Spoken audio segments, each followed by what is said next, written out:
একটি ছোট গ্রাম শালিকাপুর। সেখানে থাকতো এক গরিব মানুষ নাম রহিম। নিজের বলতে ছিল না কেউ, না পরিবার না বন্ধু, একাই লড়াই করত জীবনের সঙ্গে। একদিন কাজ শেষে বাড়ি ফেরার পথে রহিম দেখল রাস্তার পাশে একটি অসুস্থ কুকুর কাঁপছে। গ্রামের মানুষ তাকে তাড়িয়ে দিচ্ছে। রহিমের মনটা নরম হয়ে গেল। সে কুকুরটিকে কোলে তুলে বাড়িতে নিয়ে এলো, নিজের খাবার ভাগ করে দিল, নাম দিল বাঘা। দিন যেতে লাগলো, বাঘা ধীরে ধীরে সুস্থ হয়ে উঠল। এখন সে রহিমের ছায়ার মতো সবসময় পাশে থাকে, মাঠে কাজ করতে গেলেও পাহারা দেয়। এক রাতে হঠাৎ প্রবল ঝড় শুরু হলো। রহিম গভীর ঘুমে ছিল।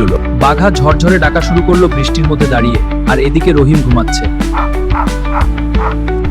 রহিম ঘুম থেকে উঠে দেখে তার কাঁচা ঘরের এক পাশ ভেঙেছে।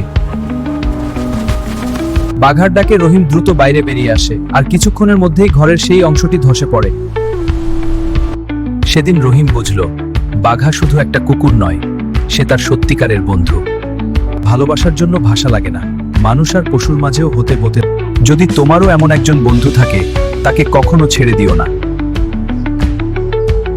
Hey everyone, like this video, comment below and subscribe. Thanks for watching.